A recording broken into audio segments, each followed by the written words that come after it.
High, আমি MD পল্লব। আপনারা দেখছেন জানতে জানাতে মিডিয়া।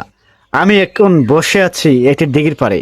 এভাবে আপনারা ব্লগিং স্টার্ট করবেন, অর্থাৎ হাতের কাছে যা কিছু আছে সেটাই তুলে ধরবেন। এটা একটা গাছ, ওইদিকে একটা গাছ, ওইদিকে একটা গাছ, এখানে একটা ভাঙ্গা টিনের ঘর, এবং এটা হচ্ছে আমি বসে আছি আরেকটি ঘরে। এভাবে হাতের কাছে যেটা পাবেন সেটা নিয়ে আপনি ভিডিও তুলে ধরুন, সেটাই তুলে ধরুন। দেখুন, এই যে এটা একটা দিঘি।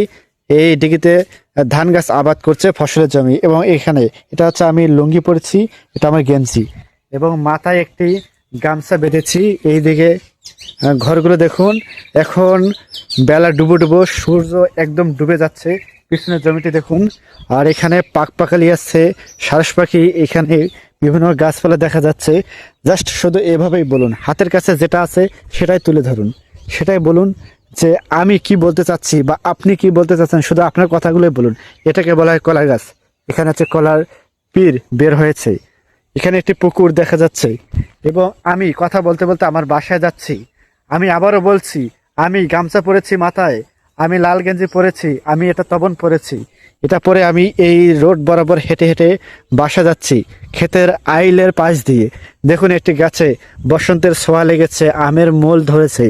এভাবে আপনি বলে থাকুন, যেটা আসবে আপনার কপালে, চা হবে আপনার কপালে, যেটাই পাবেন সেটাই বলুন। এটা কলা বাগান, এটা ধান ক্ষেতের জমি। এভাবে আমি হেঁটে চলতেছি। এইভাবেই প্রথম প্রথম শুরুতে এইভাবে ব্লগিং স্টার্ট করতে হবে। এভাবে ভিডিও আপলোড যতই করবেন ততই আপনি অনেক কিছু শিখতে পারবেন। শিখার দরকার আছে।